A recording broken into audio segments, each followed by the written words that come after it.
Through the hands of those who dedicate their lives to creating remarkable food, I offer you a mouth-on approach to Quebec City's culinary culture.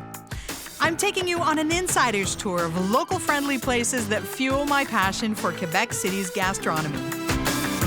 Whether you're looking for a place to eat, drink, or simply relax next to a warm cup of coffee, I've got you covered.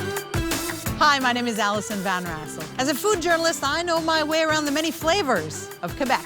For the second episode of A Foodie Guide to Quebec City, we'll take you through the many colorful flavors of the art district of Quebec, Montcalm.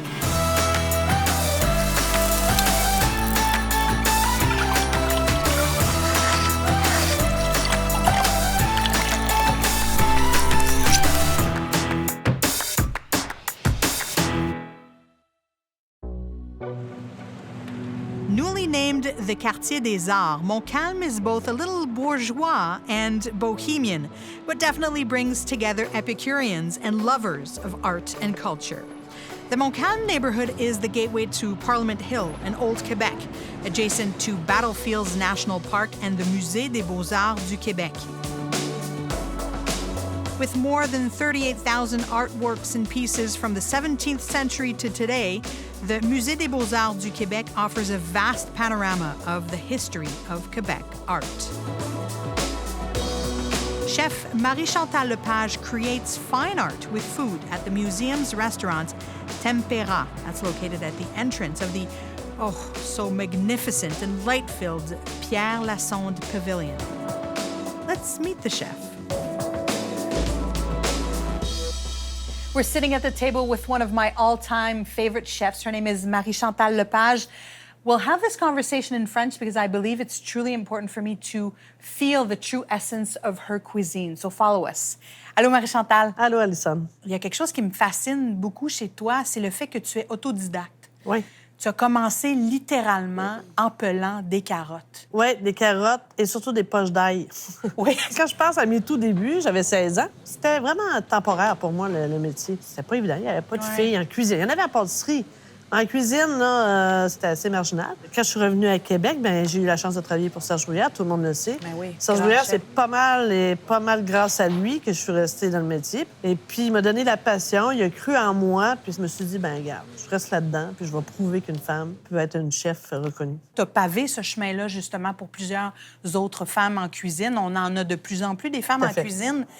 Parle-nous un peu de ce que tu offres ici. Bien, écoute, je suis arrivée ici en 2015. On a ouvert l'espace restaurant signé Marie-Chantal Lapage ici, dans le pavillon Morissette. Avec ma cuisine, j'ai toujours fait ce que j'ai toujours aimé, ce qui me passionnait.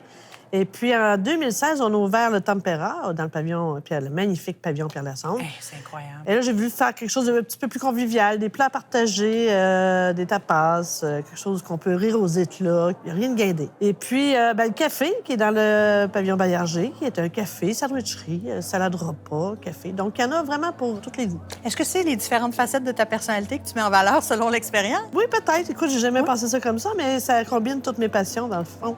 C'est 3 identités vraiment différentes, mais on me reconnaît là-dedans. Marie-Chantal, on est au musée. Est-ce qu'on peut considérer que c'est le pilier de ce quartier artistique ici qu'est Montcalm? Regarde tout ce qui se passe dans le quartier, la rue Cartier, les magnifiques lampadaires, tout ça. Je pense que le musée, c'est un incubateur à projets culturels tout autour du musée. Donc, définitivement, c'est un pilier. Est-ce que la cuisine, c'est de l'art? Oh oui. J'ai toujours cru à ça, moi, que la cuisine, c'était de l'art. C'est le même processus. Quand on fait des recherches pour changer notre menu, changer un plat, on vient surexcité. Après ça, on se remet en question. Puis ce qu'on fait, c'est de la recherche, c'est de la création, c'est de l'assemblage. C'est tellement difficile. On n'a pas idée à quel point même la mise en place est un très défi. important. Ma force est le mariage des goûts, je pense, d'aller chez les nouveaux produits, de les regarder d'une autre façon, de les transformer avec tout l'honneur que le fruit ou le légume ou la viande a besoin. Mm-hmm. Parce que souvent, on masque trop les aliments, on perd l'essentiel. Moi, je te reconnais par la finesse, la couleur aussi. C'est ça ta personnalité, c'est ce que tu apportes. Il y a quelque chose de plus dans tes assiettes qu'à nulle part ailleurs. Qu'est-ce que c'est selon toi? Lorsque je rentre ici, je rentre dans un milieu où il y a de l'art, il y a des peintures, sculptures. C'est un environnement tellement motivant. Oui, hein? Et dans toutes mes créations culinaires que je fais, bien, ce que je veux, c'est que le client se sente comme dans une salle d'exposition. Donc, évidemment, le goût est important, les textures, les mariages de saveurs, mais aussi qu'il ait l'impression d'avoir des tableaux culinaires devant eux. On a eu plusieurs expositions depuis ici, donc c'est là qu'il y a ma source de motivation pour que mes clients rentrent chez nous et disent c'est pas comme ailleurs. Ça doit être hyper stimulant. Moi, je pense à un grand chef, Massimo Bottura, qui lui dit... Dis-moi, pour m'inspirer, je vais dans les musées. Je vais voir les tableaux, je vais voir les couleurs. Toi, t'as pas besoin de te déplacer, c'est déjà là, c'est tout le temps autour de toi. C'est déjà là, c'est magnifique, c'est inspirant. Puis quand je voyage, plus fort que moi, j'ai des musées. Moi, c'est un coup d'émotion, mes créations. Ça peut être envers un aliment, ça peut être envers une sculpture, une peinture, un paysage. Tout ça vient me chercher, ça part, puis on réussit à faire quelque chose d'original. Marie-Chantal, j'apprécie beaucoup le temps que tu nous as consacré aujourd'hui, d'autant plus que c'est journée de vernissage. Oui, il devrait passer 2500, 3000 personnes dans la journée, donc ça va être une grosse journée. Mais c'est tellement, tellement motivant de voir autant de monde aimer l'art, donc... On va prendre un petit peu de temps. Tout à fait. Un petit peu pour aller en cuisine, cuisiner avec toi. We're going to go to the kitchen now and cook with Marie-Chantal. Follow us.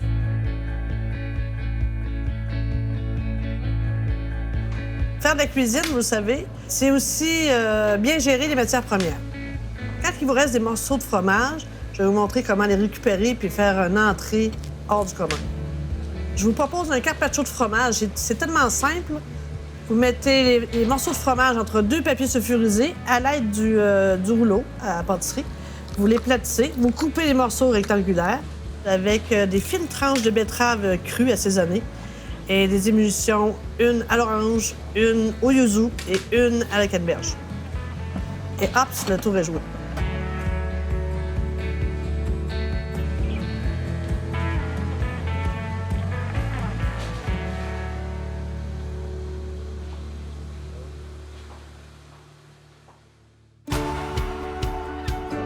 Montcalm offers exceptional landscapes, including Les Plaines d'Abraham. That's Quebec's Battlefields Park.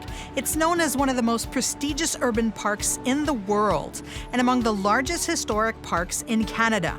It's named after the settler, Abraham Martin.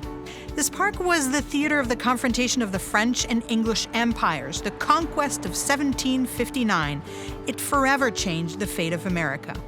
Today, locals embrace Les Plaines d'Abraham, making it the setting to outdoors activities and picnics. The neighborhood is diverse. It's marked by a commercial and residential mix, because those who live in Montcalm shop in Montcalm, which in part explains the more than 200 commercial establishments. You'll find restaurants, bars, cafes, health and wellness services, art galleries, cinema, theaters. Oh, there's something for everyone. How about a flavor trip to Tuscany? Let's meet the owners of Morena. Ariana, thank you so much for joining me today. Thanks to you. I wanted to meet and speak with you because there's so many beautiful flavors here, so many textures, colors, and there's a warmth when you come in. What you've just said is exactly what we like to hear. That's what we are here for. Lots of people come in, a regular client, new client, and they feel exactly this. It's the surroundings, it's the flavors. I can smell right now what Vito is cooking. And you can tell that there's something absolutely flavorful and colorful that's going to end up in a dish. And there's a little bit of Europe. There's a little bit of the Mediterranean in Modena. What's the story? How did you end up here in Montcalm? First of all, my husband is Italian. My parents are also Italian. I was born here. He was born in Italy. Morena is a contraction of our two last name. So it's a little bit how we are. So it's Morales and Natrella. So, and it means in Spanish, brown girl. So it all fitted all together. We stayed in France for 7 years and we came back in 2006.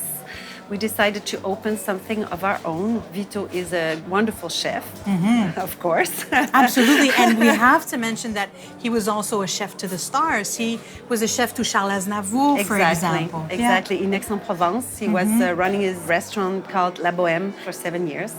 So we decided to open something together with both of our strengths.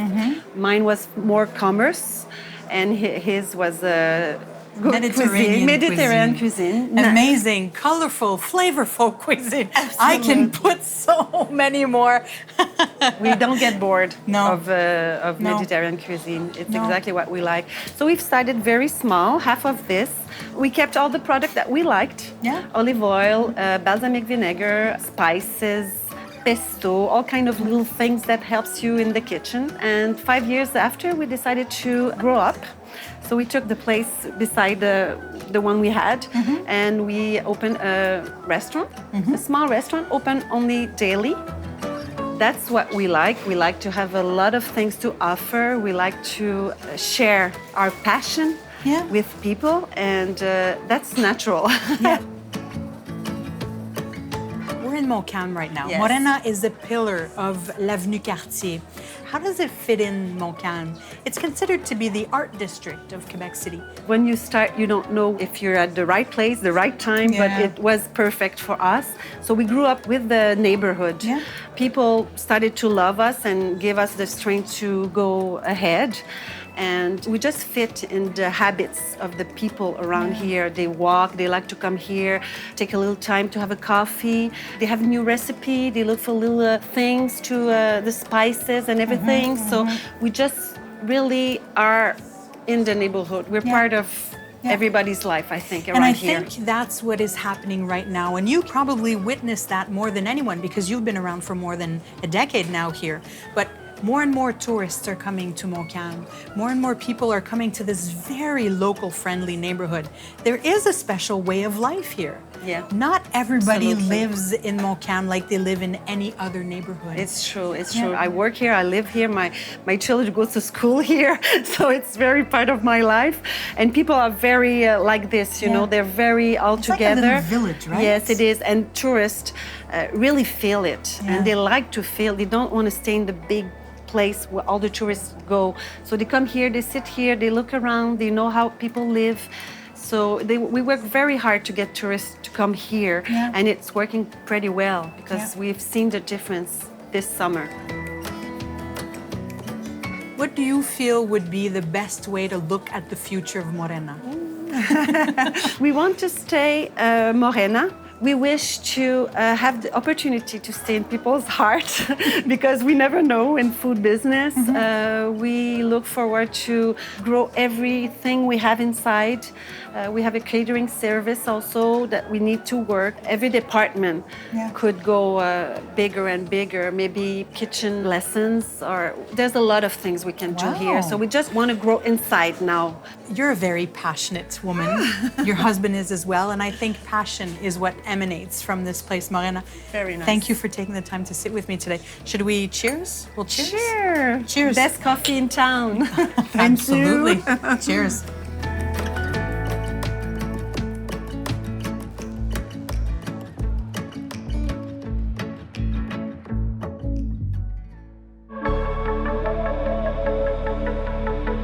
Montcalm's main street, Avenue Cartier, is one of the most important commercial arteries of Quebec City.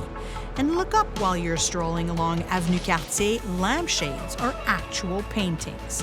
This art-friendly borough is also characterized by a great concentration of cultural venues, 6 theaters, the Symphony Orchestra, the Quebec Opera, with several art galleries and artisan shops. Speaking of artisans, Gaël Vidricaire is a pastry artist and truly unique at dessert making. Let's indulge, shall we? Gaël, thank you for taking some time for me today. I'm really happy you're here. Thank you. You've been here for what, a little bit over a year now, right? It's going to be 2 years, so I feel quite new still. but I grow more and more into this neighborhood.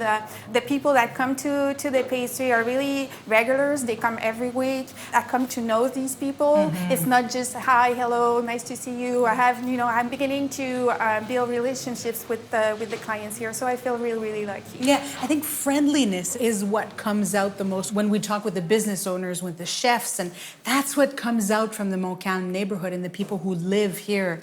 Yes. It's that friendliness, right? Absolutely. Yeah. The people here, really, they made the choice to be here. It's part of their way of living, you know. They really are looking forward to small businesses that are connected to people, connected to their products. So that really feels we're in line with what they're looking for. Yeah, and that connectedness, you have that with sweets. I think there's a lot of pleasure in that relationship you have with your customers as well. Yes, definitely. Going to a pastry shop, it's always pleasurable. You know, it's you go there because you want to enjoy yourself, you want to treat yourself to something good. It's always people smiling, people that are happy, in a good mood. That's quite a good feeling. Yeah. It's quite rewarding for us. I think what you do is little works of art. Do you believe your work is art? Well, that's a very, very good question between art and craftsmanship. I think there's a bit of both, actually, because when you come up with a new idea or you come up with a combination of ingredients that's never been done before, that's the art part.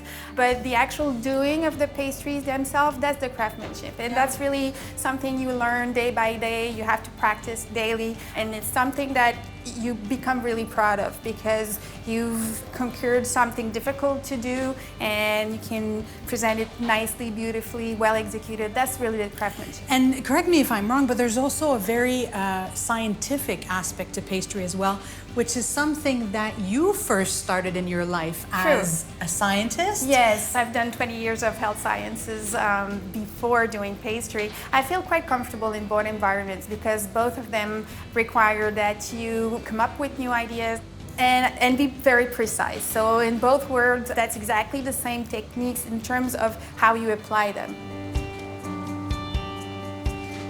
Your work, Gaël, there's always that desire to move on forward. You don't sit on what you have. You're always looking for new flavor combinations, always trying to see what's next. I think it really comes from my scientific background. You know, I've done research for 20 years and on a daily basis you had to come up with something new. That was your job. So I've been really trained that way. My brain is set up that way. That's a fascinating brain. No, but it's something that it's really within me. I need really physically and intellectually to take the time to come up with something new. And now I'm with a team, so people that I work with have also really great ideas. So I feel privileged to be working with this team and coming up with products that we really are proud of.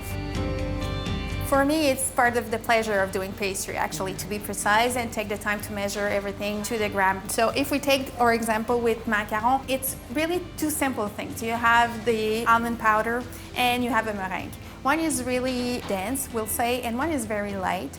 And together you have to make something that is at the same time crusty and light. That's quite challenging. And if you don't respect how you weigh all your ingredients, how you respect the temperature at which you do the meringue, the temperature at which you bake, all of those little details make a very nice macaron and one that is not as much. And then we didn't talk about the quality of ingredients. We didn't talk about... that's set aside. That's completely set aside. I always say that you could be the best pastry chef in the world. If you don't have nice raspberries or fresh strawberries, well, you can do better than what your ingredients are. So going back to your macarons, your almond powder needs to be very fine, non-greasy.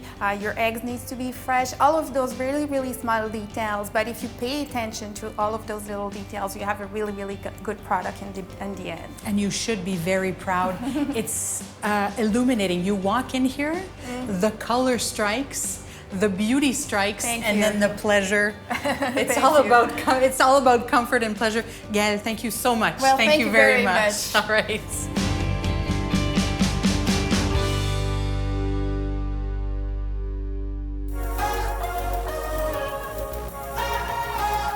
Rue Crémazie is named after writer and poet Octave Crémazie. It's a true foodie destination. I would even go as far as to say a well-kept secret set back from the main thoroughfares. Two great examples are Bugel and Frites alors. Inspired by the New York-style bagel, Bugel is a cozy, comfort-filled environment, perfect for a little downtime.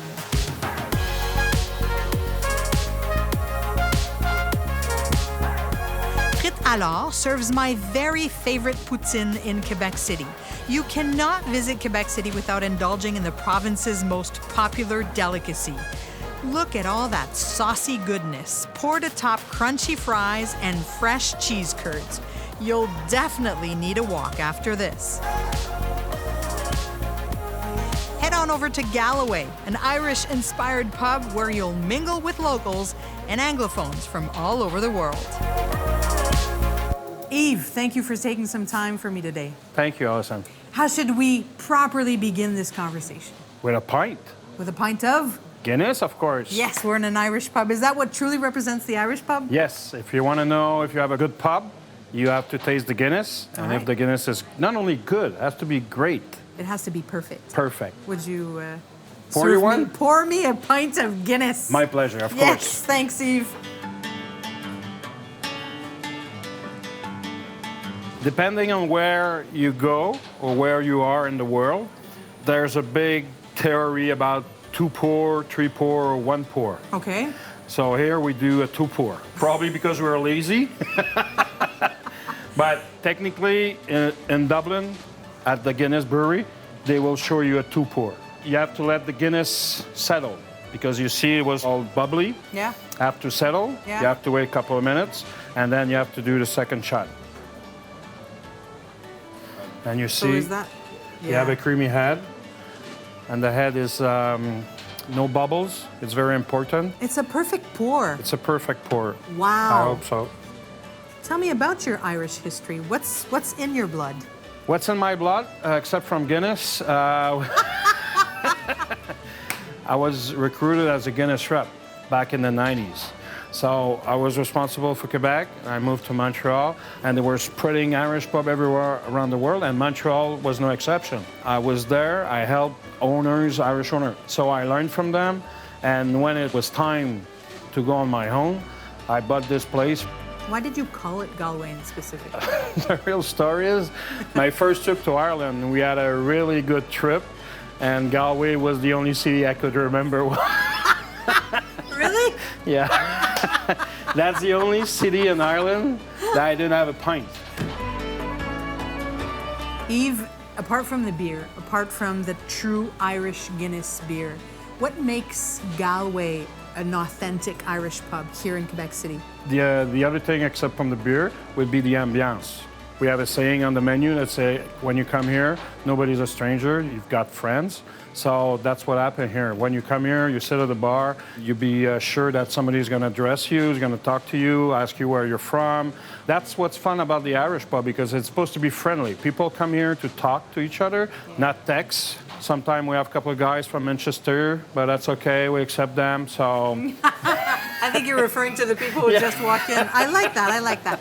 Correct me if I'm wrong, Yves, but I sort of feel that this is a direct reflection of the neighborhood where your Irish pub is. Yeah. It's a friendly neighborhood. It's a friendly neighborhood. It's a nice mix. We have the older crowd who bring a lot of sagesse, history about the neighborhood. Yeah. And now we have the younger crowd they're running everywhere. That's why we have ice cream parlors. So that's why it's fun for that. When you have a local pub, you're going to meet people you already know. Yeah. So it's kind of a comfort zone. You know, you go there, it's like you feel like home. In Ireland, people, they go in the morning, they go 3, 4, 5 times a day. Yeah. Not because they're gonna be drunk.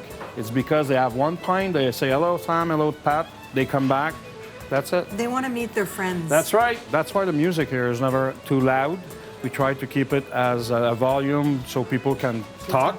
Because most of the pubs you go in Ireland, they don't have music daytime, and they don't have any TV screen. But here, Quebec, North America, we have to adapt. I feel like everywhere I look in here, there's a little story. Allison, you're perfectly right. Behind you, we have what I like to call the Boston Wall. Boston PD, Boston Finance, they gave us police patches. They come here once a year for the St. Patrick Parade. Yeah. So it's kind of their home base here, so they have a wall just for them. In the States, most of the first respondents were Irish. So the Irish were very involved in police force and also firemen. I started it with the NYPD pipes and drum and the Boston PD pipes and drum, and they brought me batches. We put it on the wall, and since then, people are bringing it. Yves, thank you so much for taking some time. What do we wish for the future for the Galway pub? To be there a long time, because I think we're part of, as you said, you were part of the community, and people still need to talk to each other. Yeah. And just like the Guinness ad says, we have more in common than we have difference. So I think we're trying to work on that. Well, I think you and I have more in common than different. Cheers to that. Slanche. Slanche. Slanche is the Gaelic word. Slanche.